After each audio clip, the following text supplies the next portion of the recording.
ನಾವು ಕಷ್ಟದಲ್ಲಿರ್ತೇವೆ, ಏನೋ ಕಷ್ಟ, ಯಾವುದೇ ಕೆಲಸ ಮಾಡಿದ್ರು ನಮಗೆ ದುಡ್ಡೇ ಬರಲ್ಲ. ಬಂದ್ ದುಡ್ಡೆಲ್ಲ ಖರ್ಚಾಗಿ ಹೋಗ್ತಾ ಇದೆ.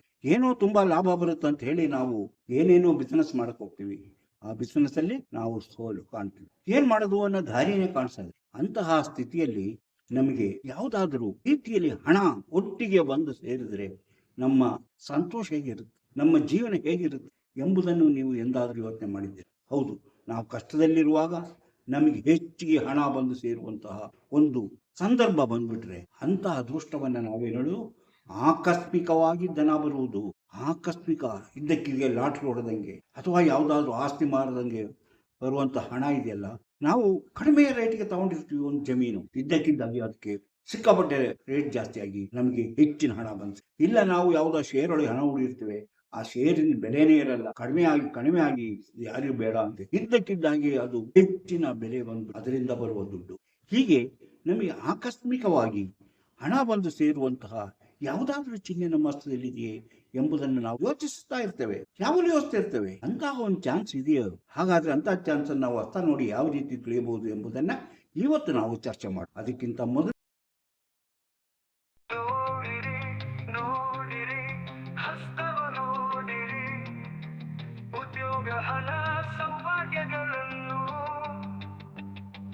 ತಿಳಿಯಲು ನಿಮ್ಮ ಹಸ್ತ ನೀವೇ ನೋಡಿ, ಕೈಯಲ್ಲದು ನಿಮ್ಮ ಜೀವನ. ಎಲ್ಲರಿಗೂ ನಮಸ್ಕಾರ. ಮಾಣಿಯ ಟೈಮ್ಸ್ ಯೂಟ್ಯೂಬ್ ಚಾನಲ್ಗೆ ನಿಮಗೆಲ್ಲರಿಗೂ ಸ್ವಾಗತ. ನಾವು ಹಲವಾರು ವಿಚಾರಗಳನ್ನ ಹಸ್ತರೇಖಾ ಸಾಮುದ್ರಿಕೆಯ ಬಗ್ಗೆ ವಿವರಿಸುತ್ತಾ ಬಂದಿದ್ದೇವೆ. ಸಾಕಷ್ಟು ಜನಗಳಿಗೆ ಅದರಂತಹ ತುಂಬಾ ಅನುಕೂಲವಾಗಿದೆ, ಅವರಿಗೂ ಕೆಲವು ವಿಚಾರಗಳನ್ನು ತಿಳಿಯಲು ಸಾಧ್ಯವ. ಹಾಗೆಯೇ ಸಾಕಷ್ಟು ಜನರಿಗೆ ಗೊಂದಲಗಳು, ಸಮಸ್ಯೆಗಳು, ಸಂದೇಹಗಳು ಇನ್ನೂ ಹಾಗೆ ಉಳಿದಿದೆ. ಹಾಗೆ ಕೆಲವರು ಕೇಳಿದರೆ ನಮಗೆ ಇದ್ದಕ್ಕಿದ್ದಾಗೆ ಹಣ ಬರುವಂತಹ ಯಾವುದಾದ್ರೂ ಚಿಹ್ನೆ ಹಸ್ತದಲ್ಲಿದೆಯೇ ಎಂದು ಹೇಳಿ. ಅದಕ್ಕಾಗಿ ನಾನು ಇವತ್ತು ಕೆಲವು ವಿಚಾರಗಳನ್ನ, ಹಾಗೆ ಆಕಸ್ಮಿಕವಾಗಿ ಕಷ್ಟದಲ್ಲಿದ್ದೇವೆ, ಇದ್ದಕ್ಕಿದ್ದಾಗಿ ಹಣ ಬಂದು ಸೇರುವಂತಹ ಯಾವುದಾದ್ರೂ ಚಿಹ್ನೆಗಳಿದ್ದರೆ ಆ ಚಿಹ್ನೆಗಳ ಬಗ್ಗೆ ನಾವು ಸ್ವಲ್ಪ ಮಟ್ಟಿನ ಅರಿವನ್ನು ಪಡೆದುಕೊಳ್ಳೋಣ. ಹಾಗಾದ್ರೆ ಆ ಚಿಹ್ನೆಗಳು ಎಲ್ಲಿರುತ್ತೆ, ಹೇಗಿರುತ್ತದೆ, ಹಸ್ತದ ಯಾವ ಕೈಯಲ್ಲಿ ಯಾವ ಭಾಗದಲ್ಲಿ ಇರುತ್ತೆ, ಅದು ಇದ್ರೆ ನಮ್ಗೆ ಹಣ ಬರುತ್ತದೋ ಇಲ್ವೋ ಎಂಬ ಸಂದೇಹವನ್ನು ನಿವಾರಿಸೋಣ. ಇಂತಹ ವಿಚಾರಗಳನ್ನು ಹೊತ್ತು ಬರುತ್ತಿರುವಂತಹ ಮಾಣಿಯ ಟೈಮ್ಸ್ ಯೂಟ್ಯೂಬ್ ಚಾನಲ್ ಅನ್ನ ನೀವು ಇನ್ನೂ ಸಬ್ಸ್ಕ್ರೈಬ್ ಮಾಡಿಲ್ಲವಾದರೆ ಈಗಲೇ ಕೆಳಗೆ ಕಾಣುವ ಸಬ್ಸ್ಕ್ರೈಬ್ ಎಂದು ಬರೆದಿರುವಲ್ಲಿ ಒಮ್ಮೆ ಕ್ಲಿಕ್ ಮಾಡಿ ಸಾಕು, ನೀವು ಸಬ್ಸ್ಕ್ರೈಬ್ ಆಗ್ತೀರಿ. ಪಕ್ಕದಲ್ಲಿ ಕಾಣುವ ಗಂಟೆಯ ಚಿಹ್ನೆಯನ್ನು ಒಮ್ಮೆ ಕ್ಲಿಕ್ ಮಾಡಿದರೆ ಮಾಣಿಯ ಟೈಮ್ಸ್ ಯೂಟ್ಯೂಬ್ ಚಾನಲ್ ಯಾವುದೇ ಹೊಸ ವಿಡಿಯೋ ಅಪ್ಲೋಡ್ ಆದ ಕೂಡಲೇ ನಿಮ್ಮ ಮೊಬೈಲ್ಗೆ ನೋಟಿಫಿಕೇಶನ್ ಬರುವುದರಿಂದ ನೀವು ಎಲ್ಲ ವಿಡಿಯೋಗಳು ನೋಡಿ ಹೆಚ್ಚು ಹೆಚ್ಚು ವಿಷಯಗಳನ್ನು ತಿಳಿದುಕೊಂಡು ನಿಮ್ಮ ಜೀವನಕ್ಕೆ ಯಾವುದು ಅವಶ್ಯಕವೋ ಅದನ್ನು ಅಳವಡಿಸಿಕೊಂಡಾಗ ನೀವು ಜೀವನದಲ್ಲಿ ಅಭಿವೃದ್ಧಿ ಆಗ್ತೀರಿ, ಯಶಸ್ವಿ ಆಗ್ತೀರಿ, ಸಂತೋಷಕರವಾದ ಜೀವನ ನಡೆಸಲು ನಿಮಗೆ ಸಾಧ್ಯವಾಗುತ್ತದೆ. ಪ್ರತಿಯೊಂದು ವಿಡಿಯೋವನ್ನು ಆರಂಭದಿಂದ ಕೊನೆವರೆಗೂ ಪೂರ್ತಿಯಾಗಿ ನೋಡಿದಾಗಲೇ ನಿಮಗೆ ಎಲ್ಲವೂ ಸರಿಯಾಗಿ ಅರ್ಥವಾಗುವುದು. ಇಲ್ಲದಿದ್ದರೆ ಸಂದೇಹಗಳು, ಸಂಶಯಗಳು, ಅನುಮಾನಗಳು ಉಳಿದು ಬಿಡುತ್ತವೆ. ಆದ್ದರಿಂದ ಪ್ರತಿಯೊಂದು ವಿಡಿಯೋವನ್ನು ಆರಂಭದಿಂದ ಕೊನೆವರೆಗೂ ನೋಡಿ, ಹಾಗೆಯೇ ಲೈಕ್ ಮಾಡಿ, ಶೇರ್ ಮಾಡಿ, ಪ್ರೋತ್ಸಾಹ ಕೊಡಿ. ನೀವು ಇನ್ಸ್ಟಾಗ್ರಾಮ್ ಅಲ್ಲಿ ಶೇರ್ ಮಾಡಬಹುದು, ವಾಟ್ಸಪ್ ಅಲ್ಲಿ ಶೇರ್ ಮಾಡಬಹುದು, ಶೇರ್ ಮಾಡಬಹುದು. ಈಗ ಯಾವುದೇ ನಿಮ್ಮ ಬಂಧು ಬಳಗದವರಿಗೆ ಸಿಗುವಂತಹ ಚಾನ್ಸ್ ಇರೋದ್ರಿಂದ ಅವರಿಗೂ ಇದರ ಸದುಪಯೋಗ ಆಗುತ್ತದೆ. ಆದ್ರಿಂದ ನೀವು ಶೇರ್ ಮಾಡಲು ಮರೆಯಬೇಡಿ. ಭವಿಷ್ಯ ತಿಳಿಯಬೇಕೆಂಬ ಕುತೂಹಲ ತುಂಬಾ ಜನಗಳಿಗಿದೆ. ಅಂಥವರಿಗೆ ಇದರಲ್ಲಿ ಕೊಟ್ಟಿರುವಂತಹ ವಾಟ್ಸಪ್ ನಂಬರ್ ಇದೆ, ಅದರಲ್ಲಿ ನೀವು ಹಾಯ್ ಅಂತಾದರೂ ಎಸ್ ಅಂತಾದರೂ ಅಥವಾ ನನ್ನ ಭವಿಷ್ಯ ತಿಳಿಯಬೇಕು ಎಂದಾದರೂ ನೀವು ಮೆಸೇಜ್ ಮಾಡಿ. ವಾಟ್ಸಪ್ ಮೆಸೇಜ್ ಮಾಡಿದರೆ ಕೂಡಲೇ ನಿಮಗೆ ಏನು ಮಾಡಿದರೆ ನಿಮ್ಮ ನಿಖರವಾದ ಭವಿಷ್ಯ ತಿಳಿಯಲು ಸಾಧ್ಯ ಎಂಬುದನ್ನು ತಿಳಿಸುತ್ತೇವೆ. ಅದರಂತೆ ನೀವು ಮುಂದುವರೆದರೆ ನಿಮ್ಮ ಪೂರ್ಣ ಭವಿಷ್ಯ ಅಂದರೆ ನಿಮ್ಮ ಭೂತಕಾಲ, ನಿಮ್ಮ ಭವಿಷ್ಯತ್ ಕಾಲ ಮತ್ತು ವರ್ತಮಾನ ಕಾಲಕ್ಕೆ ಸಂಬಂಧಿಸಿದ ಎಲ್ಲಾ ವಿವರಗಳನ್ನು ತಿಳಿಸುತ್ತೇವೆ. ಹಾಗೆಯೇ ಜೀವನದಲ್ಲಿ ಎದುರಾಗಬಹುದಾದ ಕಷ್ಟ ನಷ್ಟಗಳಿಗೆ ಪರಿಹಾರ ಏನು ಎಂಬುದನ್ನು ತಿಳಿಸುತ್ತೇವೆ. ಆಸಕ್ತಿ ಮತ್ತು ನಂಬಿಕೆ ಇದ್ದವರು ಇದರ ಸದುಪಯೋಗ ಪಡಿಸಿಕೊಳ್ಳಬಹುದು. ನಾನು ಇಲ್ಲಿ ಹೇಳಿದ್ದೆ, ನಿಮಗೆ ಆಕಸ್ಮಿಕವಾಗಿ ಜನ ಬಂದು ಸೇರುವಂತಹ ಚಿಹ್ನೆಗಳು ಯಾವುದಿದೆ ಎಂಬುದನ್ನು ತಿಳಿದುಕೊಳ್ಳೋಣ. ಈಗ ನಾವು ಅದಕ್ಕಾಗಿ ಮೊದಲನೇದಾಗಿ ನಮ್ಮ ಗುರುಪರ್ವ, ತೋರು ಬೆರಳ ಕೆಳಗಿರುವುದೇ ಗುರುಪರ್ವ. ಇದು ಹುಬ್ಬಿದಂತಿದ್ದು ಚೆನ್ನಾಗಿ ಯಾವುದೇ ಒಂದು ರೀತಿಯ ದೋಷಫಲ ಚಿಹ್ನೆಗಳು ಇಲ್ಲದೆ ಇರುವಂತಹ, ಇದರಲ್ಲಿ ಒಂದು ನಕ್ಷತ್ರ ಚಿಹ್ನೆ, ಇದರ ಮೇಲೆ ಒಂದು ನಕ್ಷತ್ರ ಚಿಹ್ನೆ. ಹಾಗೆಯೇ ಇಲ್ಲಿಂದ ಇದು ನಮ್ಮ ಮಂಗಳ ಎರಡನೇ ಪರ್ವದಿಂದ ಎರಡು ಗೆರೆಗಳು ಈ ಗುರುಪರ್ವಕ್ಕೆ ಬಂದಿರಬೇಕು. ನಕ್ಷತ್ರ ಮತ್ತು ಈ ಮಂಗಳ ಪರ್ವದಿಂದ 2 ಗೆರೆಗಳು ಮೇಲಕ್ಕೆ ಬಂದು ಗುರು ಪರ್ವದಲ್ಲಿ ಸೇರಿಕೊಂಡಿದ್ದರೆ ಇವರು ಯಾವುದೇ ಹುದ್ದೆಯಲ್ಲಿ ಇರಲಿ, ಆ ಹುದ್ದೆಯನ್ನ ಅದಕ್ಕೆ ಪ್ರಮೋಷನ್ ಬಂದು ಅಥವಾ ಬಡ್ತಿ ಪಡೆದು ಅಥವಾ ಅದೇ ರೀತಿಯಲ್ಲಿ ಬೇರೆ ಹುದ್ದೆಗೆ ಹೋಗಿ ವರ್ಗಾಯಿಸಲ್ಪಟ್ಟು ಹೆಚ್ಚಿನ ಹಣವನ್ನ ಸಂಪಾದನೆ ಮಾಡುತ್ತಾರೆ. ಹಾಗೆ ಹೆಚ್ಚು ಆದಾಯವನ್ನು ಪಡೆಯುತ್ತಾರೆ. ಅಂದ್ರೆ ಅವರು ಅಂದ್ಕೊಂಡಿರಲ್ಲ, ನನಗೆ ಈ ರೀತಿ ಬಡ್ತಿ ಆಗುತ್ತದೆ, ನನಗೆ ಈ ರೀತಿ ಕೆಲಸ ಬದಲಾವಣೆ ಆಗುತ್ತೆ, ನನಗೆ ಈಗ ಹಣ ಬರುತ್ತೆ ಅಂತ ಅವ್ರಿಗೆ ಗೊತ್ತಿರಲ್ಲ. ಆದರೆ ಅವರು ಅಂದುಕೊಂಡಿರೋ ರೀತಿಯಲ್ಲಿ ಅವರಿಗೆ ಕೆಲಸದಲ್ಲಿ ಬಡ್ತಿಯಾಗಿ ಹೆಚ್ಚಿನ ಸಂಬಳ ಮತ್ತು ಹೆಚ್ಚಿನ ಇತರೆ ಸೌಲಭ್ಯಗಳು ದೊರೆತಾಗ ಅವರ ಸಂತೋಷ ಹೇಗಿರುತ್ತೆ ನೋಡಿ. ಅದೇ ನೋಡಿ, ಅಂತಹ ಚಿಹ್ನೆ ಇದ್ದರೆ, ನಾನು ಹೇಳಿದಲ್ಲ, ಗುರು ಪರ್ವದಲ್ಲಿ ನಕ್ಷತ್ರ ಚಿಹ್ನೆ ಮತ್ತು ಈ ಮಂಗಳ ಪರ್ವದಿಂದ 2 ಗೆರೆಗಳು ಮೇಲಕ್ಕೆ ಬಂದರೆ ಎದ್ದು ಕಾಣಿಸುವಂತಿರಬೇಕು ಎಂಬುದನ್ನ ಮತ್ತೊಮ್ಮೆ ಒತ್ತಿ ಹೇಳ್ತಿದ್ದೇನೆ. ಹಾಗಿದ್ದಾಗ ಅವರಿಗೆ ಹೆಚ್ಚಿನ ಹಣ ಬಂದು ಅವರ ಉದ್ಯೋಗದಿಂದಲೇ ಅವರು ಹೆಚ್ಚಿನ ಹಣವನ್ನ ಪಡೆಯಲು ಸಾಧ್ಯವಾಗುತ್ತದೆ ಎಂಬುದನ್ನ ನಾವು ತಿಳ್ಕೋಬಹುದು. ಈಗ ಇನ್ನು ನಾವು ಬುಧ ಪರ್ವ ನೋಡೋಣ. ಇದು ನಮ್ಮ ಬುಧ ಪರ್ವ. ಕಿರು ಬೆರಳ ಕೆಳಗಿರುವುದೇ ಇಲ್ಲಿ ಒಂದೇ ಒಂದು ಗೆರೆ ಲಂಬವಾಗಿರಬೇಕು. ಲಂಬವಾದ ಒಂದು ಗೆರೆ, ಬೇರೆ ಯಾವುದೇ ಗೆರೆ ಅಲ್ಲಿ ಇರಬಾರ್ದು. ಇದರ ಪಕ್ಕ ಯಾವುದೇ ಗೆರೆಗಳಿರಬಾರ್ದು. ಅದು ಎದ್ದು ಕಾಣಿಸುವಂತಿರಬೇಕು. ಒಂದೇ ಒಂದು ಗೆರೆ ಲಂಬವಾಗಿ ಇರಬೇಕು. ಇಂತಹ ಒಂದು ಗೆರೆ ಇದ್ದರೆ ಹಾಗೆ ಇವರಿಗೆ ಆಕಸ್ಮಿಕವಾಗಿ ಹಣ ಬರುತ್ತದೆ, ಹೆಚ್ಚಿನ ಹಣ ಬಂದು ಸೇರುತ್ತದೆ. ಅವರಿಗೆ ಲಾಟ್ರಿ ಅಂತೆ ಹಣ ಬರುತ್ತೆ. ರಿಯಲ್ ಎಸ್ಟೇಟ್ ಬಿಸ್ನೆಸ್ ಮಾಡ್ತಾ ಇದ್ದಾನೆ ಪಾಪ, ಅವನು ಎಷ್ಟೋ ವ್ಯವಹಾರ ಮಾಡಿದ್ರು ಕೈಗೆ ಹತ್ತೋದಿಲ್ಲ, ಕೈ ಕುದುರ್ತಾ ಇಲ್ಲ. ಈ ಕೆಲಸ ಬಿಟ್ಟು ಬಿಡೋಣ ಅಂತ ಸ್ಥಿತಿಯಲ್ಲಿರುತ್ತಾನೆ. ಯಾವ್ದ್ಯಾವ್ದೋ ಜಮೀನು ತಗೊಂಡ ಅದನ್ನ ಮಾರಾಡಬೇಕಂದ್ರೆ ಮಾರಾಟಕ್ಕೆ ಜನ ಬರ್ತಾ ಇಲ್ಲ, ಬಹಳ ಸಾಲ ಆಗ್ಬಿಟ್ಟಿದೆ, ಏನ್ ಮಾಡೋದು ಅಂತ ಸ್ಥಿತಿಯಲ್ಲಿ ಅವನು ಅಂದುಕೊಂಡಿರೋ ರೀತಿಯಲ್ಲಿ ಅವನು ಯಾವುದೋ ಒಂದು ಜಮೀನನ್ನ ಮಾರಾಟಕ್ಕೆ ಇಟ್ಟಿದ್ದ, ಅದಕ್ಕೆ ಸಿಕ್ಕಾಪಟ್ಟೆ ಲಾಭ ಬಂದ್ಬಿಟ್ಟು ಅವನಿಗೆ ಹಣ ಬಂದಿರ್ತದೆ. ಲಾಟ್ರಿ ಅಂತೆ ಹಣ ಬಂದು ಸೇರುತ್ತದೆ. ಅಂದರೆ ಸೋತು ಗೆಲ್ಲುವ ವ್ಯಕ್ತಿಗಳಲ್ಲಿ ಇಂತಹ ಚಿಹ್ನೆಗಳಿರುತ್ತದೆ. ಇದು ಅದೃಷ್ಟ ಬರುತ್ತೆ ಅವರಿಗೆ. ಇನ್ನು ಶೇರ್ ಮಾರ್ಕೆಟಲ್ಲಿ ಅವರು ಹಣ ಹೂಡಿಕೆ ಮಾಡಿರ್ಬೋದು. ಅವ್ರು ತಗೊಂಡ ಶೇರ್ಗಳ ಎಲ್ಲಾ ರೇಟ್ ಕಡಿಮೆ ಆಗಿ ಲಾಸ್ ಅಲ್ಲಿ ಇರ್ತಾನೆ, ಕಷ್ಟದಲ್ಲಿರ್ತಾನೆ. ಇದ್ದಕ್ಕಿದ್ದ ಹಾಗೆ ಒಂದ್ ದಿವಸ ಅವನ ಶೇರ್ಗಳಿಗೆಲ್ಲ 100 ಪಟ್ಟು ಹೆಚ್ಚು ರೇಟ್ ಆಗ್ಬಿಟ್ಟು ಅವನಿಗೆ ಸಿಕ್ಕಾಪಟ್ಟೆ ಲಾಭ ಬರುತ್ತೆ. ಹಾಗೆ ಅವನಿಗೆ ಹಣ ಬರುತ್ತೆ. ಇನ್ನು ಕೆಲವರಿಗೆ ಲಾಟ್ರಿ ಹೊಡಿಬಹುದು. ಆತರ ಲಾಟ್ರಿ ಹೊಡೆದು ಅವರಿಗೆ ಬರ್ಬೋದು. ಇಲ್ಲ ಯಾವ್ದಾದ್ರು ಪೂರ್ವಿಕರದ ಆಸ್ತಿ ಬರ್ಬೋದು. ಯಾವ್ದೋ ಬರಲ್ಲ ಅಂತ ತಿಳ್ಕೊಂಡಿದ್ರೆ, ಯಾರಿಗೋ ಆಸ್ತಿ ಇನ್ನೇನು ಸಿಕ್ಕೋದೇ ಇಲ್ಲ, ನಮಗೆ ಆಸ್ತಿ ಕೈತಪ್ಪೋಯ್ತು ಅಂತ ತಿಳ್ಕೊಂಡಿರ್ತಾರೆ. ಇದ್ದಕ್ಕಿದ್ದಾಗೆ ಆ ಕೇಸು ನಮ್ಮ ಪರವಾಗಿ ಆ ಕೇಸಿಂದ ಆ ಜಮೀನು ಮಾರಾಟ ಮಾಡಿ ನಿಮಗೆ ಹೆಚ್ಚಿನ ಲಾಭ ಬರುತ್ತದೆ. ಅವರಿಗೆ ಹೆಚ್ಚು ಹಣ ಬಂದು ಸೇರಿ ಶ್ರೀಮಂತಿಕೆಯನ್ನ ಅನುಭವಿಸುತ್ತಾರೆ. ಅದಕ್ಕೆ ಇರಬೇಕಾಗಿದ್ದು ಇದರಲ್ಲಿ ಒಂದೇ ಒಂದು ಗೆರೆ, ಎಲ್ಲಿ ಬುಧ ಪರ್ವದಲ್ಲಿ ಎದ್ದು ಕಾಣಿಸುವಂತ ಒಂದೇ ಒಂದು ಗೆರೆ ಇರಬೇಕು, ಬೇರೆ ಯಾವುದೇ ಗೆರೆ ಇರಬಾರ್ದು. ಹಾಗಿದ್ದಾಗ ಅಂತಹ ಅದೃಷ್ಟ ಅವರಿಗೆ ಬಂದು ಸೇರುತ್ತದೆ. ಈಗ ನೋಡಿ, ಭಾಗ್ಯರೇಖೆ ಇಲ್ಲಿಂದ ಹೊರಟಿರುತ್ತೆ, ಇಲ್ಲಿ ಚಂದ್ರ ಪರ್ವದ ಕೆಳಗಿಂದ ಹೊರಟಿರುತ್ತೆ, ಅದು ಇಲ್ಲಿ ಶನಿ ಪರ್ವಕ್ಕೆ ಬಂದಿರುತ್ತೆ ಇಲ್ಲಿಂದ. ಹಾಗೆ ಅದ್ರ ಜೊತೆಯಲ್ಲಿ ಚಂದ್ರ ಪರ್ವದಿಂದಲೇ ಇನ್ನೊಂದು ರೇಖೆ ಬಂದು ಅದಕ್ಕೆ ಸೇರ್ಕೊಂಡಿದೆ, ಭಾಗ್ಯರೇಖೆ ಸೇರ್ಕೊಂಡಿದೆ. ಅಂದ್ರೆ 2 ಕವಲುಗಳಾಗಿ ಪ್ರಾರಂಭ ಆಗಿರುತ್ತೆ ಅಂತ. ಭಾಗ್ಯರೇಖೆ 2 ಕವಲುಗಳಾಗಿ ಆರಂಭವಾಗಿರುತ್ತೆ. ಇಂತಹ ವ್ಯಕ್ತಿಗಳು ವಿದ್ಯಾಸಂಪನ್ನರು, ಹೆಚ್ಚಿನ ಎಜುಕೇಶನ್ ಮಾಡ್ಕೊಂಡಿರ್ತಾರೆ, ಹೆಚ್ಚಿನ, ಆದರೆ ಕೈಯಲ್ಲಿ ಹಣ ಇರಲ್ಲ. ಏನ್ ಮಾಡಿದ್ರು ಅವರಿಗೆ ಕೈ ಹತ್ತೋದಿಲ್ಲ. ವಿದ್ಯಾವಂತರು, ಸಾಕಷ್ಟು ವಿದ್ಯೆಯನ್ನು ಕಲಿತಾರೆ, ಸಾಕಷ್ಟು ವಿದ್ಯಾವಂತರು ಎನಿಸಿಕೊಂಡ್ರು ಸಹ ಅವರಿಗೆ ಸರಿಯಾದ ಕೆಲಸಗಳು ಸಿಗ್ತಾ ಇಲ್ಲ. ಹಾಗೆ ಯಾವುದೇ ಒಂದು ಧೈರ್ಯದಿಂದ ಮುನ್ನುಗ್ಗಿ ಹೋಗುವಂತಹ ಮನಸ್ಸಿರಲ್ಲ. ಅದಕ್ಕೆ ಏನ್ ಮಾಡ್ಬೇಕು, ಧೈರ್ಯ ಸ್ವಲ್ಪ ಕಡಿಮೆ ಇರುತ್ತೆ. ಆದ್ರೂ ಕೆಲವೊಮ್ಮೆ ಮುನ್ನುಗ್ಗಿ ಹೋಗ್ತಾರೆ. ಧೈರ್ಯ ಮೊದಲು ಹಿಂಜರಿತಾರೆ, ಆಮೇಲೆ ಮುನ್ನುಗ್ಗಿ ಹೋಗ್ತಾರೆ. ಅಂತಹ ಧೈರ್ಯವಂತರಾಗಿರುತ್ತಾರೆ. ಇಂತಹ ವ್ಯಕ್ತಿಗಳಿಗೆ ಅವರು ವಿದ್ಯಾವಂತರು, ಅವರು ಹಿಂಜರಿಯದೆ ಮುನ್ನುಗ್ಗಿ ಹೋದರೆ ಅವರಿಗೆ ಹೆಚ್ಚಿನ ಲಾಭ ಬರುವಂತ ಸಾಧ್ಯತೆ. ಹಿಂಜರಿಬಾರದು, ಯಾವುದನ್ನೂ ಹಿಂಜರಿಯಲೇಬಾರದು, ಮುನ್ನುಗ್ಗಿ ಹೋಗುವಂತಹ ಒಂದು ಧೈರ್ಯ ಅವರಿಗಿದ್ರೆ ಅಂತಹ ಶ್ರೀಮಂತರ ಮನೆಯ ಸಂಬಂಧವನ್ನು ಬೆಳೆಸಬಹುದು. ಶ್ರೀಮಂತರ ಮನೆಯಿಂದ ಮದುವೆ ಆಗಬಹುದು.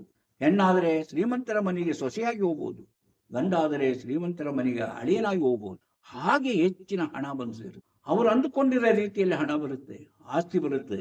ಇಂಥ ಎಲ್ಲಾ ಚಾನ್ಸು ಈ ರೀತಿಯ ಗೆರೆಗಳು, ಅಂದರೆ 2 ಕವಲಾಗಿ ಚಂದ್ರ ಪರ್ವದಿಂದ ಹೊರಟಂತಹ ರೇಖೆ ಶನಿ ಪರ್ವಕ್ಕೆ ಬಂದು ನಿಂತಿದ್ದರೆ, ಶನಿ ಪರ್ವಕ್ಕೆ ಇಲ್ಲಿಂದ ಹೊರಟ ರೇಖೆಗಳು ಬಂದು ಕೂರ್ತಿದೆ. ಆಗ ಅವರಿಗೆ ಅಂತಹ ಚಾನ್ಸಸ್ ಇದೆ. ಅವರಿಗೆ ಹೆಚ್ಚಿನ ಹಣ ಬಂದು ಮದುವೆಯ ಬಳಿಕ ಅವರು ಶ್ರೀಮಂತಿಕೆಯನ್ನ ಅನುಭವಿಸುತ್ತಾರೆ. ಈಗ ನಾವು ಹೇಳಿದಲ್ಲ, ಇನ್ನು ಈಗ ನೋಡಿ, ಒಂದು ಭಾಗ್ಯರೇಖೆ ಇಲ್ಲಿಂದ ಹೊರಟಿರುತ್ತೆ. ಎಲ್ಲಿಂದ? ಚಂದ್ರ ಪರ್ವದಿಂದ ಹೊರಟು ಇದಕ್ಕೆ ಹೋಗಿರುತ್ತೆ. ಹಾಗೆಯೇ ಈ ನಮ್ಮ ಹೃದಯ ರೇಖೆ ಈ ಚಂದ್ರ ಈ ಭಾಗ್ಯರೇಖೆ ಇದೆಲ್ಲ, ಭಾಗ್ಯರೇಖೆಯಿಂದಲೇ 3 ಕವಲುಗಳಾಗಿ ಹೋಗಿರುತ್ತೆ, 3 ಕವಲುಗಳಾಗಿ ಹೊಡಿತೇವೆ. ಹೃದಯ ರೇಖೆ ಭಾಗ್ಯರೇಖೆಯಿಂದ ಇಲ್ಲಿ ಹೋಗಿರುತ್ತೆ, ಹಾಗೆಯೇ ಕವಲುಗಳಾಗಿ ಹೊಡೆದಿರುತ್ತದೆ. ಹೀಗೆ ಇರುವುದು ಉತ್ತಮ. ಹಾಗೆ ಅವರಿಗೆ ಹೆಚ್ಚಿನ ಜೀವನದಲ್ಲಿ ಯಶಸ್ಸು ಇರುತ್ತದೆ ಎಂದು ನಾವು, ಅಂದರೆ ಅವರು ಯಾವಾಗಲೂ ಹೊರದೇಶದೊಂದಿಗೆ ಹೆಚ್ಚಿನ ಸಂಪರ್ಕವನ್ನು ಇಟ್ಕೊಂಡು ಹೊರದೇಶದಿಂದ ಅವರಿಗೆ ಹೆಚ್ಚಿನ ಹಣ ಬರ್ಬೋದು ಎಂಬುದನ್ನು ತಿಳ್ಕೋಬೇಕು.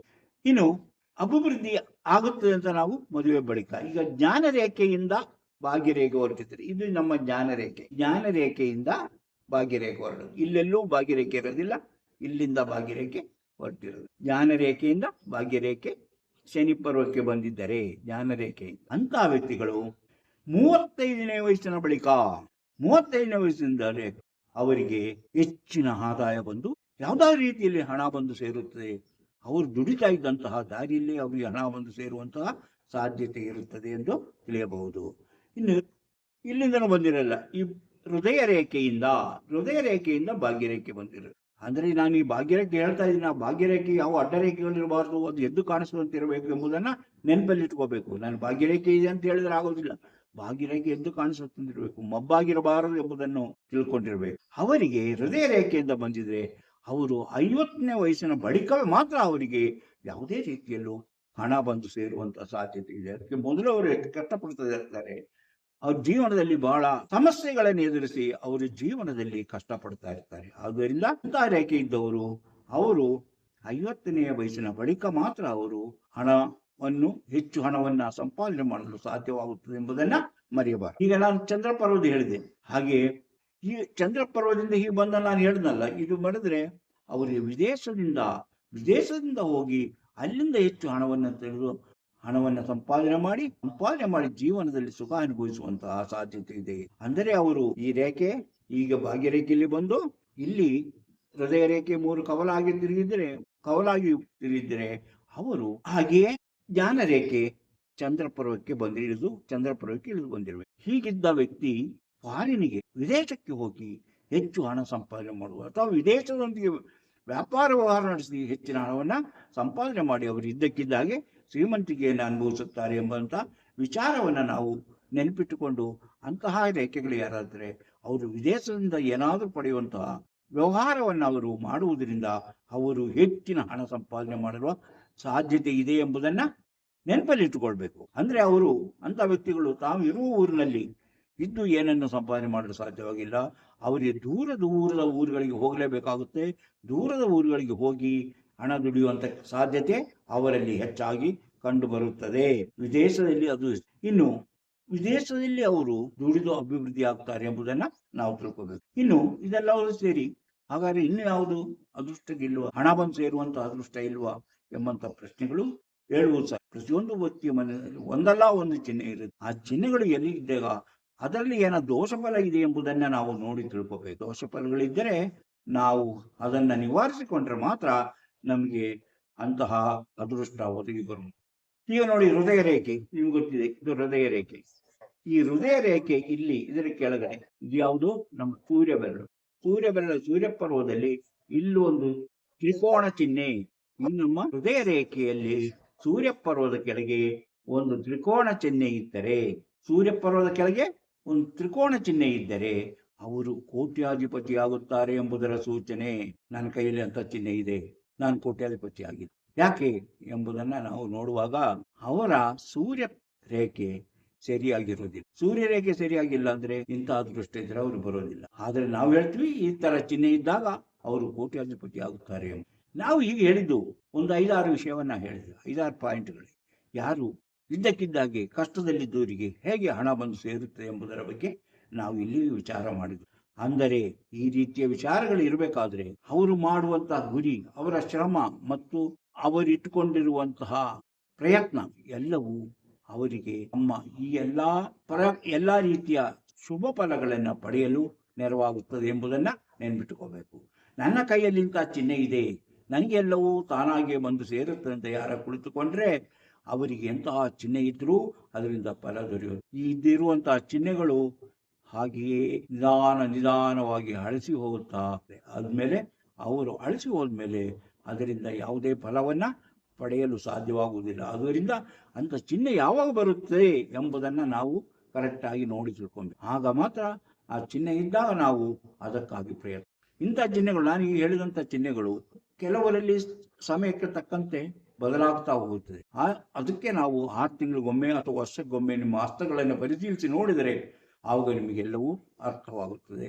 ಏನಿದೆ ಈಗ, ಈಗಿನ ಪರಿಸ್ಥಿತಿಯಲ್ಲಿ ಏನಾಗುತ್ತೆ ಎಂಬುದನ್ನು ನಾವು ಇಂತಹ ವಿಚಾರಗಳು ನಿಮಗೆ ಇಷ್ಟವಾದರೆ ಈಗಲೇ ಲೈಕ್ ಮಾಡಿ, ಹಾಗೆಯೇ ಶೇರ್ ಮಾಡಿ ಪ್ರೋತ್ಸಾಹ. ನೀವು ಯಾವುದೇ ರೀತಿಯಲ್ಲಿ ಶೇರ್ ಮಾಡಬಹುದು. ಇನ್ನೂ ನೀವು ಮಾಣಿಯಾ ಟೈಮ್ಸ್ ಯೂಟ್ಯೂಬ್ ಚಾನಲನ್ನು ಸಬ್ಸ್ಕ್ರೈಬ್ ಮಾಡಿಲ್ಲವಾದರೆ ಈಗಲೇ ಕೆಳಗೆ ಕಾಣುವ ಸಬ್ಸ್ಕ್ರೈಬ್ ಎಂದು ಬರೆದಿರುವಲ್ಲಿ ಒಮ್ಮೆ ಕ್ಲಿಕ್ ಮಾಡಿ ಸಾಕು, ನೀವು ಸಬ್ಸ್ಕ್ರೈಬ್. ಪಕ್ಕದಲ್ಲಿ ಕಾಣುವ ಗಂಟೆ ಚಿಹ್ನೆಯನ್ನು ಒಮ್ಮೆ ಕ್ಲಿಕ್ ಮಾಡಿದರೆ ಮಾಣಿಯಾ ಟೈಮ್ಸ್ ಯೂಟ್ಯೂಬ್ ಚಾನಲ್ ಯಾವುದೇ ಹೊಸ ವಿಡಿಯೋ ಅಪ್ಲೋಡ್ ಆದ ಕೂಡಲೇ ನಿಮ್ಮ ಮೊಬೈಲ್ಗೆ ನೋಟಿಫಿಕೇಶನ್ ಬರುವುದರಿಂದ ನೀವು ಎಲ್ಲ ವಿಡಿಯೋಗಳನ್ನು ನೋಡಿ ಹೆಚ್ಚು ಹೆಚ್ಚು ವಿಷಯಗಳನ್ನು ತಿಳ್ಕೊಂಡು ನಿಮ್ಮ ಜೀವನಕ್ಕೆ ಯಾವುದು ಅವಶ್ಯಕವೋ ಅದನ್ನು ಅಳವಡಿಸಿಕೊಂಡಾಗ ನೀವು ಜೀವನದಲ್ಲಿ ಅಭಿವೃದ್ಧಿ ಆಗ್ತೀರಿ, ಯಶಸ್ವಿಯಾಗಿ ಸಂತೋಷಕರವಾದ. ಹಾಗೆ ತುಂಬ ಜನಕ್ಕೆ ತಮ್ಮ ಭವಿಷ್ಯ ತಿಳಿಬೇಕಂತ ಕುತೂಹಲ ಇದೆ. ತಮ್ಮ ಹಸ್ತ ಮೂಲಕ ಏನು ಮಾಡಬೇಕು, ಹೇಗೆ ತಿಳಿಬೇಕು ಎಂಬುದು ಅಂತಹ ಆಸಕ್ತಿ ಮತ್ತು ಕುತೂಹಲ ಇದ್ದವರು ಇದರಲ್ಲಿ ಕೊಟ್ಟಿರುವಂತಹ ಈ ವಾಟ್ಸಪ್ ನಂಬರಿಗೆ ವಾಟ್ಸಪ್ ಮೆಸೇಜ್ ಹಾಯ್ ಅಂತ ಕಳಿಸಿ, ಎಷ್ಟಂತ ಕಳಿಸಿ, ನನ್ನ ಭವಿಷ್ಯ ತಿಳಿಬೇಕಂತ ಕೂಡಲೇ ನಿಮಗೆ ಏನು ಮಾಡಿದರೆ ನಿಮ್ಮ ಭವಿಷ್ಯ ತಿಳಿಯಲು ಸಾಧ್ಯ ಎಂಬುದನ್ನು ತಿಳಿಸುತ್ತೇವೆ.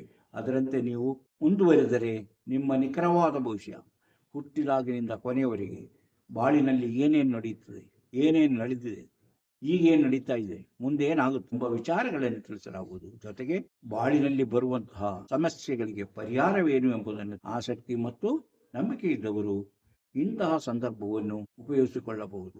ಇಂತಹ ಮತ್ತೊಂದು ವಿಡಿಯೋದೊಂದಿಗೆ ಮತ್ತೆ ಬರುತ್ತೇನೆ. ಈ ವಿಡಿಯೋ ನೋಡಿದ ನಿಮಗೆಲ್ಲರಿಗೂ ಧನ್ಯವಾದ.